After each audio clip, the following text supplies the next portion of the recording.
ఈ సాయంకాలం మమ్మల్ని సజీవులుగా ఉంచినందుకు వందనములు చెల్లిస్తూ ఈ స్తుతి ఆరాధన మా రక్షకుడైన క్రీస్తు నామంలో నీకు సమర్పిస్తున్న మా ప్రియ పరలోకపు తండ్రి. ఆమేన్. దయచేసి కూర్చోండి. Please be seated. A warm welcome to this united service. సాయంకాలం ఆరాధన గురించి అందరినీ ప్రేమపూర్వకంగా ఆహ్వానిస్తున్నాం. Greet you all in the name of our lord and saviour Jesus Christ. ప్రభువు రక్షకుడైన యేసుక్రీస్తు వారి దివ్యనామంలో మీ అందరికీ శుభములు సమాధానం కలుగును గాక. ప్రభుత్వం మీకు ప్రియులారా, మీ అందరి క్షేమం తలస్తూ ఈ దినాల్లో అనేక మంది వ్యక్తిగతంగా ఉపవాసం ఉంటూ శిలువ ధ్యానాలు చేస్తూ ప్రభువుకు సమీపంగా రావడానికి ప్రయత్నం చేస్తూ ఉన్నారు. ఈ దినము నేను తీసుకున్నటువంటి వాక్య భాగం కూడా బైబిల్ అంతట్లోకెల్లా చాలా అద్భుతమైనటువంటి పాసేజ్. యేసుక్రీస్తు యొక్క శ్రమలను నేరుగా మనకు కళ్ళకు కట్టినట్టుగా ఆయన శ్రమ, ఆ వేదన, ఆ తిరస్కారం, అవమానం అంతా కూడా మన కళ్ళకు కట్టినట్టుగా భక్తుడు యెషయా చిత్రీకరిస్తూ ఉన్నాడు. ఈరోజు ఎన్ని మాధ్యమాలు వచ్చినప్పటికీ దైవవాక్యము తెలియజేస్తున్నది. రోమీయులకు రాసిన పత్రిక 10:17. ఫైత్ కమ్స్ బై హియరింగ్, వినుట వలన విశ్వాసం కలుగును, వినుట క్రీస్తును గురించిన మాట వలన కలుగును. ఆ రోజు వాక్యం విన్నప్పుడు అపోస్తలుల కార్యం 2:37 వారి హృదయాల్లో వారు పొడవబడ్డారనే మాట రాయబడ్డారు. They are pierced in their heart when they listen the word of God. So ఈరోజు చూస్తే కాదు, రకరకాల మాధ్యమాల ద్వారా చక్కగా చూపిస్తూ ఉంటారు. అది కూడా మంచిదే. బట్ ప్రభు అన్నాడు, చూసి నమ్మిన వారి కంటే చూడక నమ్మిన వారు. ఈ దినము ప్రభు మనకు సజీవులుగా ఉంచాడు. 80 దినములు కాపాడి 81వ దినము దేవుడు గతకాలం అంతా మనం కాపాడినందుకు ప్రభువును స్తుతిస్తూ బిగ్గరగా చప్పట్లు కొట్టి ప్రభువును భయపరుస్తాం. బిగ్గరగా. మరి మా అత్తమ్మ కొరకు ప్రార్థన చేయండి. రెండవసారి రీసెంట్గా లాస్ట్ వీక్లో అత్తమ్మకు కొన్ని రేడియేషన్స్ ఇచ్చారు. ఇస్తే బాగా వీక్ అయిపోయింది. కారణం వయసు ఒకటి, 2 రేడియేషన్. దాదాపు తనకు 87-85 సంవత్సరాల వయసు ఉన్నది. తన రక్షణ కొరకు, తన స్వస్థత కొరకు మీరు ప్రార్థించాలని నేను ప్రత్యేకంగా కోరుతూ ఉన్నాను. The scripture was read for us. లేఖన భాగం మనం చదువుకున్నాము. ఉదయకాలము యెషయా గ్రంథం 53:1-6 తెలియజేశాను ఉదయకాల ఆరాధనలో. మరి ఇప్పుడు 7-12 వచనాల్లో దానికి ఒక అద్భుతమైనటువంటి ఒక టైటిల్ మనం పెట్టుకోవచ్చు, ఒక అంశంగా మనం చూడవచ్చు. దాన్ని ఏంటి అని అంటే, the silent lamb and the victorious saviour. మౌనముగా ఉన్న గొర్రెపిల్ల, విజయంతో ఉన్న రక్షకుని మనం ఇక్కడ మనము చూడగలం. ఈ యెషయా గ్రంథంలో ఎక్కువగా క్రీస్తును గురించిన ప్రవచనాలు మీకు చాలా చక్కగా మన కళ్ళకు కట్టినట్టుగా భక్తుడు క్రీస్తు పూర్వము 750 నుంచి లేక 800 నుంచి 750 అనుకోవాలి. ఎందుకంటే క్రీస్తు పూర్వం అంటే పైనుంచి కిందికి వస్తుంది. భక్తుడు క్రీస్తు యొక్క పుట్టుక, ఆయన 1000 సంవత్సరాల రాజ్య పరిపాలన, ఆయన మరణము, ఆయన శ్రమ, ఆయన పునరుత్థానము అన్నీ కూడా చక్కగా మనకు 7:14 కన్యక గర్భవతి అయి కుమారుని కానీ అతనికి ఇమానుయేలు పేరు పెట్టబడనే మాట. 9:6 ఆయనకు ఉన్నటువంటి ఆ బిరుదులు ఎలాగనగా మనకు శిశువు పుట్టెను, కుమారుడు మనకు అనుగ్రహింపబడను, పుట్టకముందే పుట్టినట్లు బైబిల్ చెబుతుంది. అదే బైబిల్ యొక్క ప్రత్యేకత, అదే ఖచ్చితత్వం. A child is born and son is given అని ఆంగ్లంలో రాయబడ్డది. పుట్టక ముందే ఖచ్చితత్వంతో పుట్టినట్లు రాయబడ్డది. అదే బైబిల్ యొక్క ప్రత్యేకత. బిగ్గరగా చప్పట్లు కొట్టి ప్రభువును భయపరచాలి.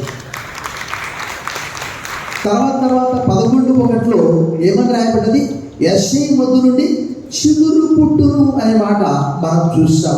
తర్వాత ఇంకా lot of references, lot of prophecies that was fulfilled in Jesus life.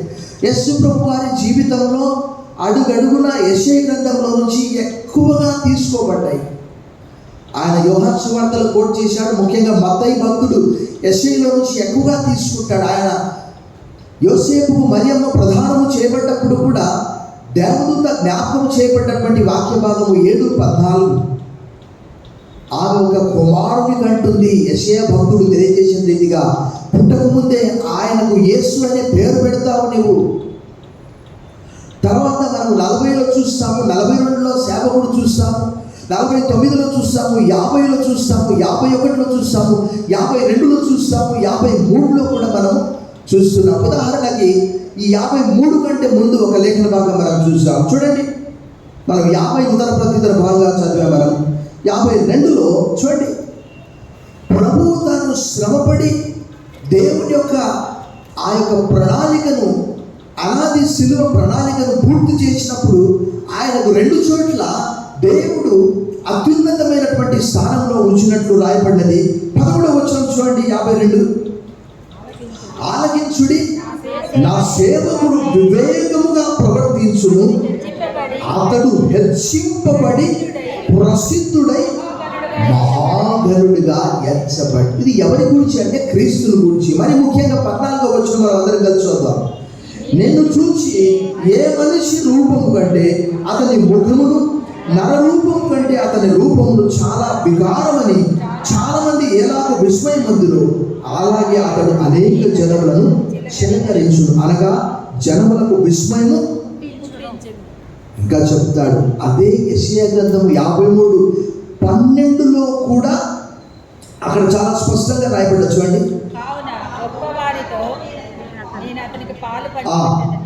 గనులతో కలిసి అతడు కళ్ళ సొమ్ము విభాగించి తన ప్రాణాలను ధారపోసెను. అతిక్రమం చేయవారిలో ఎంచబడిన వారాయనే, అనేకుల పాపమును భరించుచు తిరుగుబాటు చేసిన వారిని గురించి విజ్ఞాపన చేసెను. ఇక్కడ 52:13లో అదే రీతిగా 53 ఆ పై భాగంలో కూడా మనం చూస్తే, కావున గొప్పవారితో నేను అతనికి పాలు పంచి పెట్టేదను, గనులతో కలిసి అతడు గొల్ల సొమ్ము విభాగించు. ప్రభునందు మిగిలి ప్రియులారా, ఈ సిలువ అనేది దేవుని యొక్క అనాది ప్రణాళిక. The cross was God's eternal plan. It was not an accident. అకస్మాత్తుగా మధ్యలో జరిగినటువంటిది కానే కాదు. ఎందుకంటే యేసు ప్రభువారు అడుగడుగున గెత్సెమనే తోటలో ఆయనను పట్టుకోవడానికి వస్తే కూడా ఆయన ఒకే ఒక మాట అన్నాడు, ఈ సమయమందు నేను తండ్రిని వేడుకునే ఎడల ఆయన 12 సేనా వ్యూహములను ఆయన నాకు పంపిస్తాడు. అంటే ఒక సేనా వ్యూహం ఈజ్వల్ 6,000 యోధులని ఫుట్నోట్స్లో రాయబడింది. అనగా 12 72,000 మంది వస్తారు. అక్కడ మహా అంటే ఆ సైనికులకు 100 మంది ఉండొచ్చు, 2,000 మంది ఉండవచ్చు. కానీ ప్రభు ఏమన్నాడంటే, అలా చేస్తే లేఖనం ఎలా నెరవేరుతుంది అని అన్నాడు. సో ఇక్కడ ఈ దినం మనము ఈ సిలువ గురించి బహుశా నాకు తెలిసినంత మటుకు ఎక్కడ కూడా యెషయా గ్రంథము 53వ అధ్యాయం లాంటి అధ్యాయం ఎక్కడ లేదు. ప్రభు నేను స్తుతిస్తున్నాను. మరలా ఒకసారి బిగ్గరగా చప్పట్లు కొట్టాను. ఇందులో ఉన్నటువంటి ప్రేమను నేను ఉదయకాలం కూడా పాడాను. పల్లవి ఒక 2 చరణాలు నేను పాట రూపంలో పాడతాను. ఆశ్చర్యమైన ప్రేమ అనే పాట, కల్వరిలోని ప్రేమ ఉదయకాలం కూడా పాడాను. ఆ ప్రేమనే యోహాను 3:16 ప్రకారము, for God so loved the world that he gave his only begotten son, whoever believes in him shall not perish but may have an eternal life. దేవుడు లోకమును ఎంతో ప్రేమించను కాగా ఆయన తన అద్వితీయ కుమారునిగా పుణ్యవాని అందు విశ్వాసం ఉంచు ప్రతివాడు నశింపగా నిత్యజీవం పొందినట్లు ఆయన అనుగ్రహించను. ప్రేమ మరణమంత బలవంతమైనదంట. పరమగీతం 8:6 రాయబడింది. ఈర్ష్య పాతాళమంత కఠోరమైనదంట. యేసు ప్రభు వారిని ఎంతగా ద్వేషించారంటే, వారి రక్తము మా మీద, మా పిల్లల మీద ఉండనియండి అని అన్నారు. నిజమే. తర్వాత పౌలు గారు చెప్తారు, యోధులు ఎంత కుక్క సాగు వచ్చింది. అడాము హిట్లర్ చేతిలో గ్యాస్ ఛాంబర్లో వేసి 1,00,000 మందిని చంపేశారు. చెట్టుకొకరు పుట్టకొకరు. పౌలు గారు చెప్తారు, దశలోక రాసిన 1వ పత్రిక 2వ అధ్యాయంలో చెప్తాడు, ఆ యూదులు సాక్షాత్తు మన ప్రభువును సెలవు వేశారు, మమ్మల్ని ఆటంకపరిచారు, సువార్త జరిగించట్లేదు, తప్పకుండా దేవుడు వారికి శ్రమ కలిగిస్తాడని అన్నాడు. అది అలాగే జరిగింది. ఆశ్చర్యమైన ప్రేమ, కలవరలోని ప్రేమ, మరణము కంటే బలమైన ప్రేమది, నన్ను జయించేది ప్రేమ. ఆశ్చర్యమైన ప్రేమ, కల్వరిలోని ప్రేమ, మరణము కంటే బలమైన ప్రేమది, నన్ను జయించని ప్రేమ. మరణము కంటే బలమైన ప్రేమది, నన్ను జయించని ప్రేమ. ఆశ్చర్యమైన ప్రేమ, పరమును వేడిన ప్రేమ, ధరలో పాపిని వెదకిన ప్రేమ. పరమును వేడిన ప్రేమ, ధరలో పాపిని వెదకిన ప్రేమ. నన్ను కరుణించి ఆదరించి సేవదించి నిత్య జీవమిచ్చే. నన్ను కరుణించి ఆదరించి సేవదించి నిత్య జీవమిచ్చే. ఆశ్చర్యమైన ప్రేమ, శ్రమను సహించిన ప్రేమ, నాకై శాపము నోర్చిన ప్రేమ. శ్రమను సహించిన ప్రేమ, నాకై శాపము నోర్చిన ప్రేమ. విడనాడని ప్రేమది, ఏనాడు ఎడబాయదు.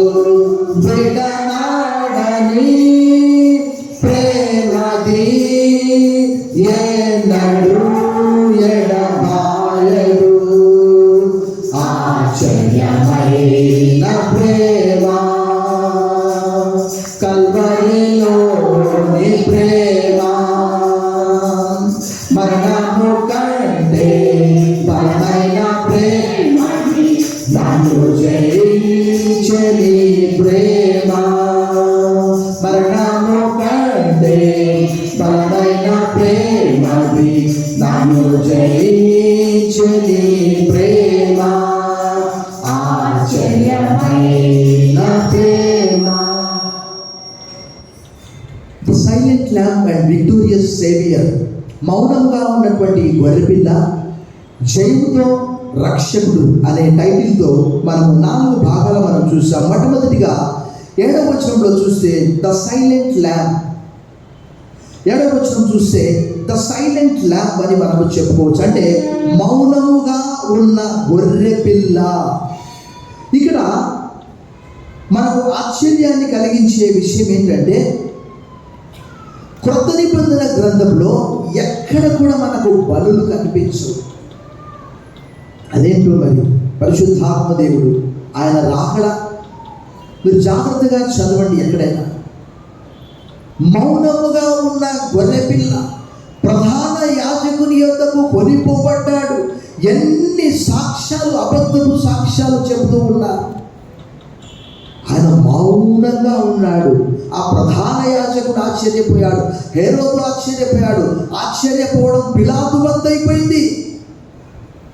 యేసు ప్రభువు వారు బలహీనతతో సిలువ వేయబడ్డాడు, కానీ బలముతో, శక్తితో, దేవుని శక్తితో తిరిగి లేపబడ్డాడు.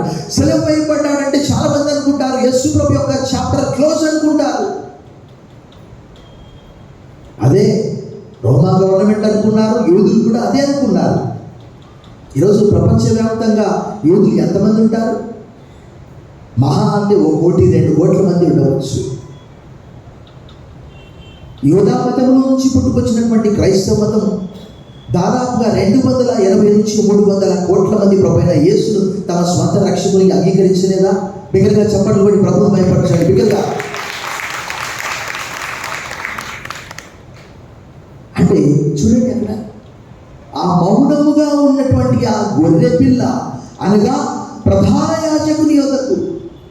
ఉదాహరణకి ఎవరైనా ఏదైనా తప్పు చేసినప్పుడు, లేక యుద్ధంలో ఒక సైనికుడిని పట్టుకున్నప్పుడు, క్యాప్చర్ చేసినప్పుడు అతడైనా కూడా తిరుగుబాటు చేస్తాడు.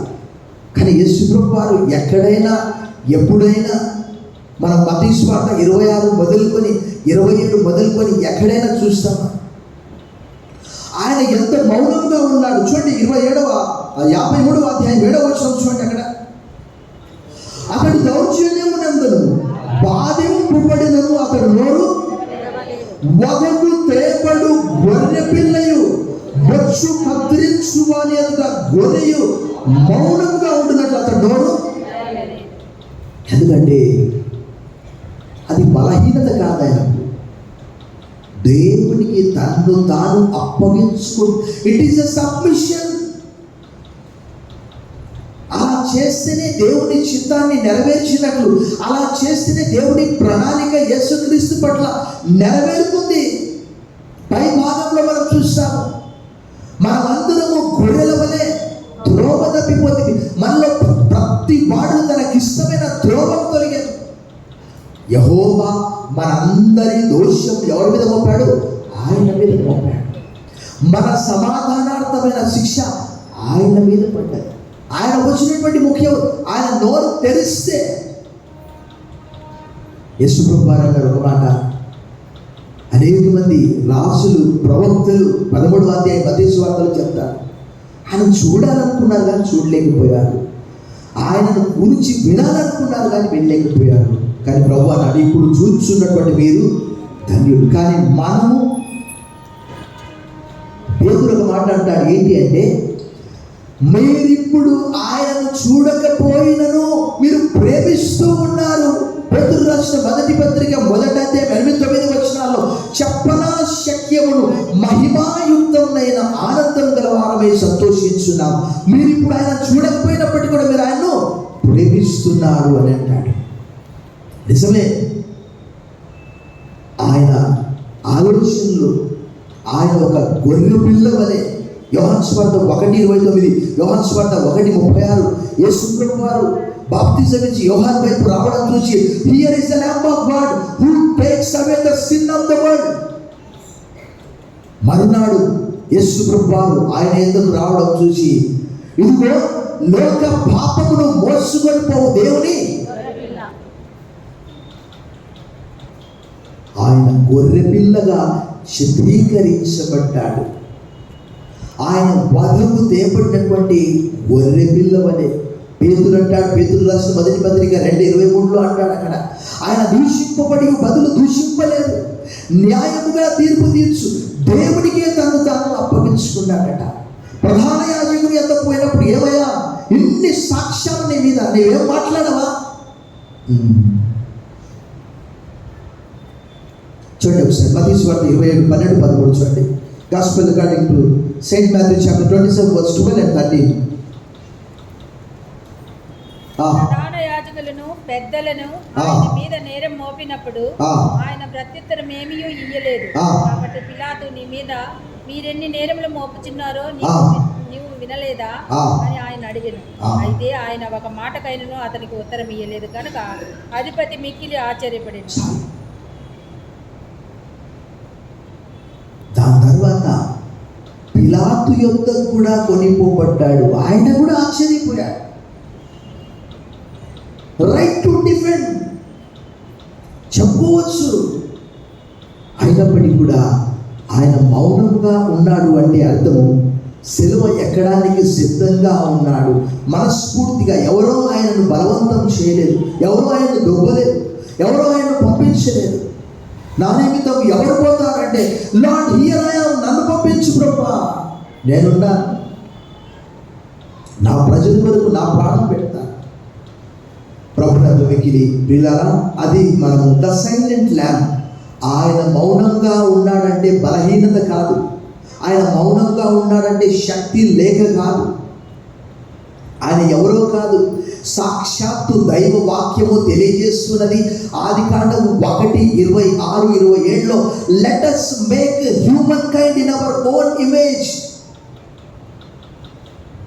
దేవుడు తన స్వరూపమందు తన పోలిక చొప్పున నరులను సృజించెను, వారిని స్త్రీగా పురుషునిగా మన స్వరూపం అని అన్నాడు.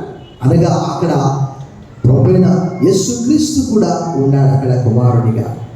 యేసు ప్రభువారు ఈ లోకంలో బాప్తిజం తీసుకొని ఒడ్డుకు వచ్చినప్పుడు, ఇదిగో ఈయన నా ప్రియ కుమారుడు, ఈయన యందు నేను ఆనందించుచున్నాను అని అంటే తండ్రి సాక్ష్యం ఇచ్చాడు. కుమారుడు అక్కడ ఉన్నాడు. పరిశుద్ధాత్మ దేవుడు పావుల రూపంలో, ఆత్మ రూపంలో ఆయన పైకి వస్తూ ఉన్నాడు. అక్కడ త్రిత్వాన్ని మనం చూస్తాం. త్రిత్వంలో యేసుక్రీస్తు సమానంగా ఉన్నాడు. అయినప్పటికీ కూడా ఆయన మానవుల పాపములన్నిటి కొరకై ఆయన వచ్చినటువంటి ముఖ్య ఉద్దేశం, ఆయన మౌనముగా ఉన్నాడు అంటే దాని అర్థం ఏంటంటే తను తాను దేవునికి అప్పగించుకున్నాడని. రెండవదిగా మనం చూస్తే చూడండి, innocent suffering are innocent sufferer 8-9 వచనాలు. అన్యాయపు తీర్పు నందిన వాడై అతడు కొనిపోబడెను, అతడు నా జన్మ అతిక్రమమును బట్టి మొత్తబడెను కదా. సజీవుల భూమిలో నుండి అతడు కొట్టివేయబడెను, అయినను అతని తరం వారిలో ఈ సంగతి ఆలోచించిన వారెవరు? అతడు మరణమైనప్పుడు భక్తిహీనతో అతనికి సమాధి నియమింపబడెను, ధనవంతుని యొద్ద అతడు ఉంచబడెను. నిశ్చయముగా అతడు అన్యాయం ఏమీ చేయలేదు, అతని నోట ఏ కపటమును. బైబిల్ గ్రంథమంతా తెలియజేస్తున్నది, పాపులమైన మన కొరకు పాపము లేనటువంటి యేసుక్రీస్తు వారు ఆయన ఆ కలవరి శిలువలో బలి అయిపోయాడని భక్తుడు పౌలు పత్రికలన్నింటిలో, ముఖ్యంగా హెబ్రీయులకు రాసిన పత్రిక 7వ అధ్యాయంలో ఆయన గుణగణాలన్నీ కూడా 24వ వచనంలో చాలా స్పష్టంగా తెలియజేస్తున్నాడు. ప్రియులారా, letter of Paul to the Hebrew chapter 7 verse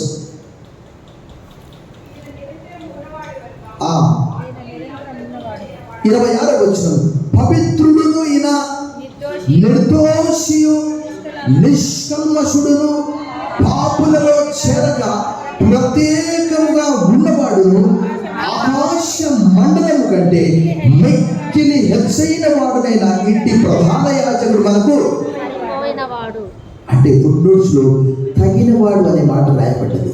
Jesus has challenged everyone. Can you prove that there is a sin in my life? నాలో పాపం ఉన్నదని మీలో ఎవడు స్థాపించును? యోహాను సువార్త 8వ అధ్యాయం 46వ వచనంలో యేసు ప్రభువు వారు ఛాలెంజ్ చేశారు. నేను సత్యమునే చెప్పుచున్నాను కనుక మీరు నన్ను నమ్మరు. ఇన్నోసెంట్ సఫరర్, ఆయన పుట్టుక ప్రత్యేకమైనటువంటిది, ఆయన జీవితం ప్రత్యేకమైనటువంటిది, పాపులలో చేరకుండా ప్రత్యేకంగా ఉన్నటువంటి వాడు.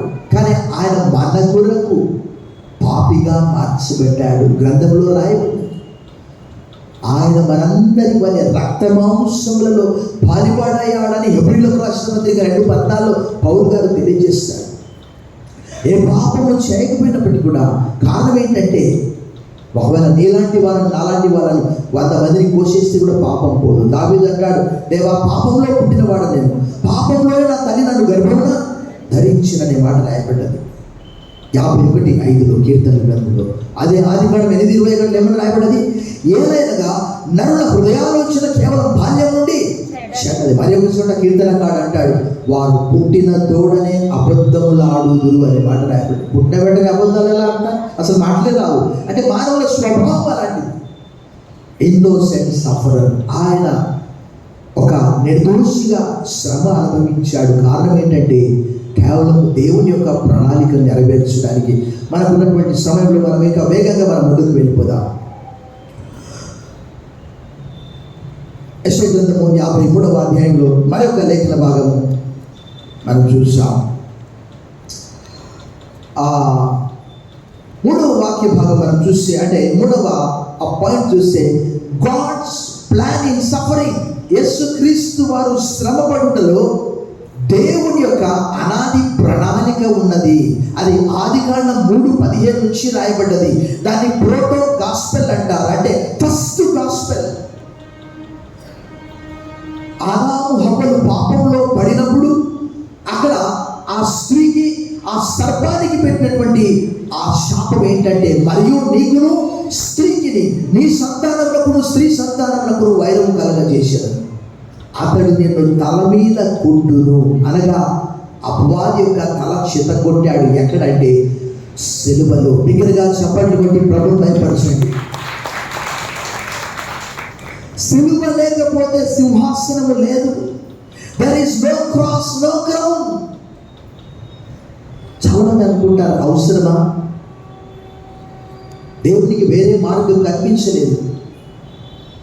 దేవుడు ఆలోచన చేసి ఏకైక మార్గం ఆలోచించాడు. అదే తన ప్రియకుమారుని ఈ లోకంలో పంపించి ఆయన మీద పాపాలన్నీ కూడా మోపి బాప్తిజం ఇచ్చి యోహాను వారి తల్లిదండ్రి, ఆయన ఒక యాజకుడు, ఆయన కూడా యాజకుడుగా ఉండవలసినటువంటి వాడు. కానీ ఆయన గురించి యెషయా గ్రంథం 40వ అధ్యాయంలో క్రీస్తు పూర్వం 750 సంవత్సరాల పూర్వమే రాయబడి ఆయన యేసు ప్రభువారిని చూసి సాక్ష్యం ఇచ్చాడు. ఎదిగో లోక పాపమును మోసుకొని పోవు దేవుని గొర్రెపిల్ల అని 1:29, 1:36 మరలా ఇదిగో దేవుని గొర్రెపిల్ల అన్నాడు. అంటే దేవుని యొక్క అనాది ప్రణాళికలో ఆ సిలువ అనేది ఖచ్చితత్వంతో కూడుకున్నాడు. చూసాం అక్కడ 10-11 వచనాలు మనం చూసాం. అతని నలగగొట్టుటకు యెహోవాకు ఏమైందట? ఇష్టమాయను. ఆయన అతనికి వ్యాధి కలగజేశాను. అతడు తన్ను తానే అపరాధ పరిహారార్థ బలి చేయగా అతని సంతానము చూచును. అతడు దీర్ఘాయుష్మంతుడగును. యెహోవా ఉద్దేశం అతని వల్ల. ఇక్కడ నాకు ఆశ్చర్యాన్ని కలిగించే విషయం ఏంటంటే అపరాధ పరిహారార్థ బలి. అంతకంటే ముందు బలులు చాలా ఉండేవి. ఆయన మానవ శరీర ఆకారంలో దేవుడు ఎంత జ్ఞానవంతుడు. మనమే ఇంత జ్ఞానం ఉంటే, మనకే ఇంత తెలివి ఉంటే దేవుడు ఎంత తెలివి గలవాడు. ఆయన ఆలోచన చేసి నా ప్రియ కుమారుడు నేను పంపించాలి, ఆ ప్రియ కుమారుని ద్వారా ప్రపంచమంతటిని రక్షించాలి.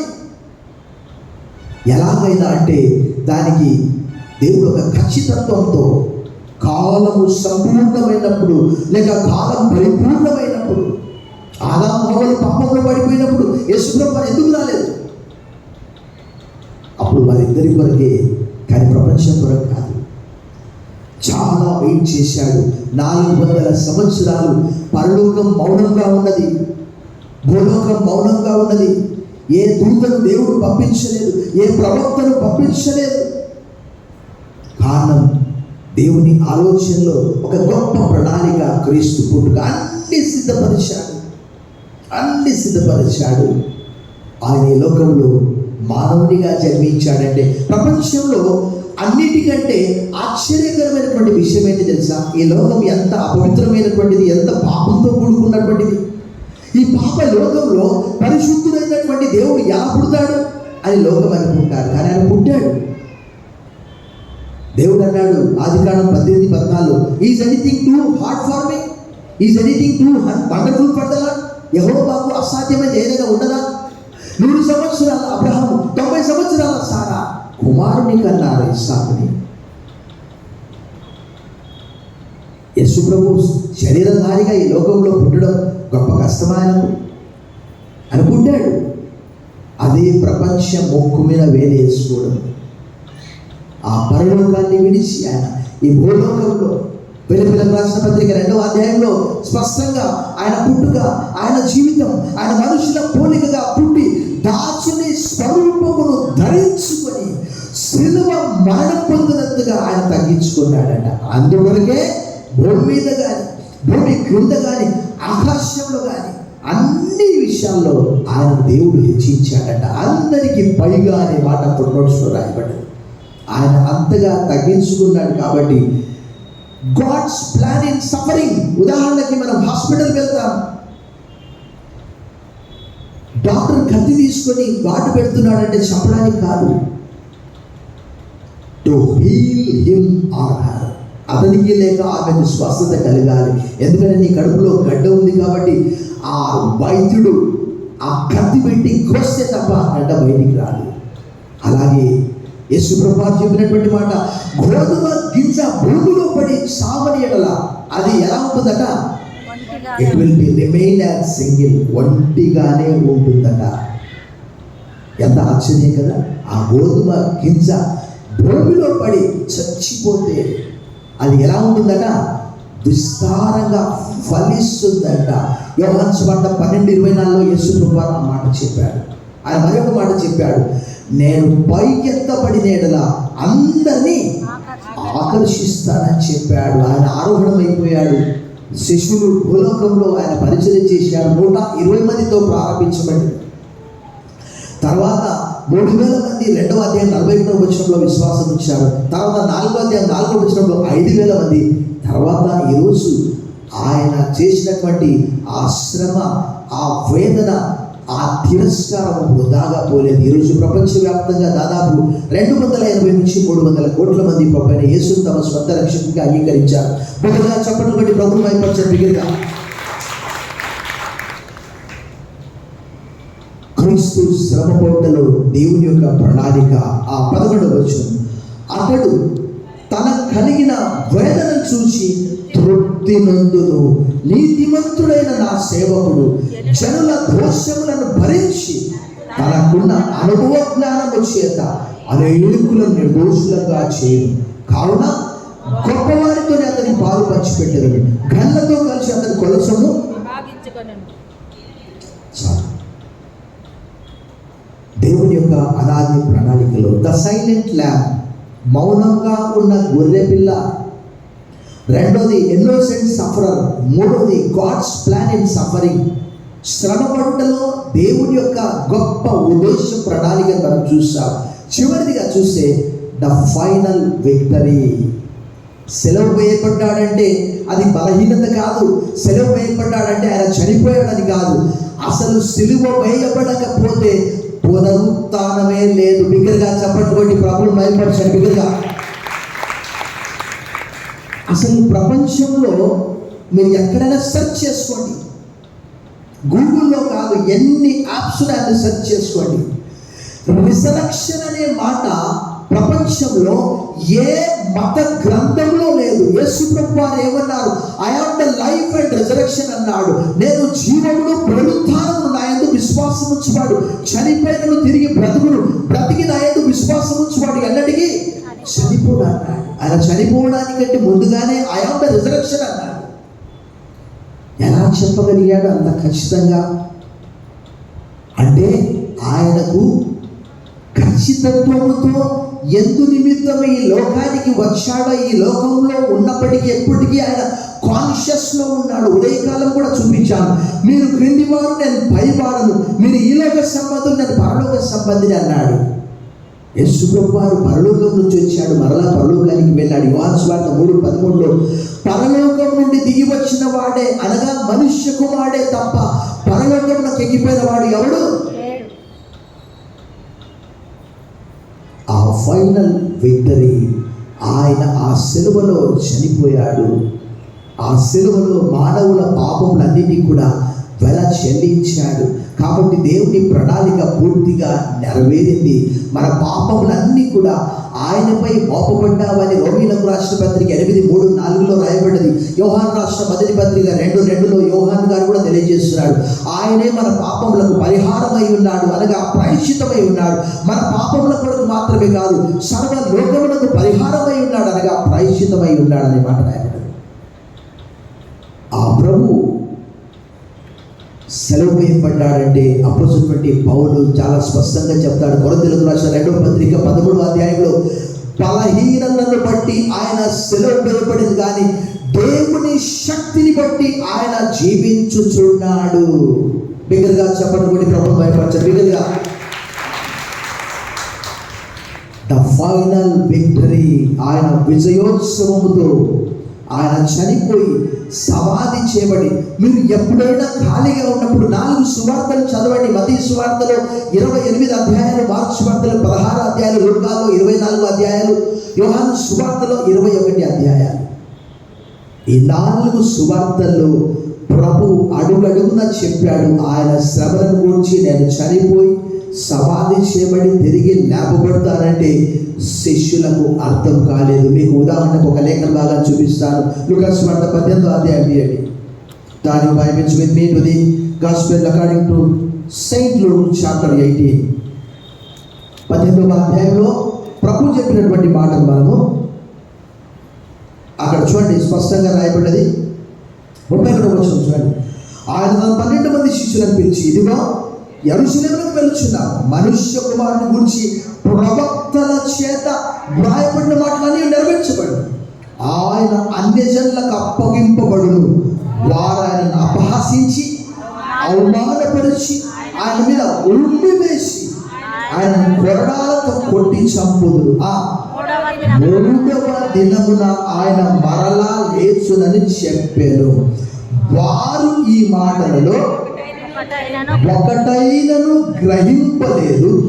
ఈ సంగతి వారికి మరుగు చేయబడదు కనుక ఆయన చెప్పిన సంగతులు వారికి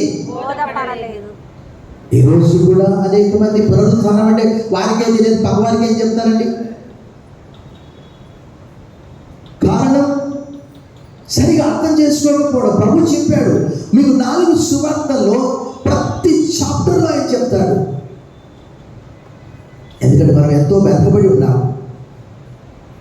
నేనేదో కొత్త గొప్ప వాక్యం నేర్చుకున్నానండి. ఈరోజు ప్రపంచవ్యాప్తంగా ఈరోజు వార్తాపత్రికలు నేను చూశాను.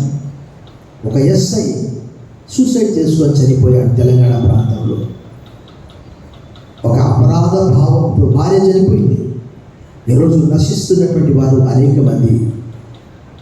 లూకా సువార్త 12:10 తెలియజేస్తున్నది, నశించిన దాన్ని వెతికి రక్షించడము మనుష్య కుమారుడు ఈ లోకమునకు వచ్చుననే మాట రాయబడ్డది.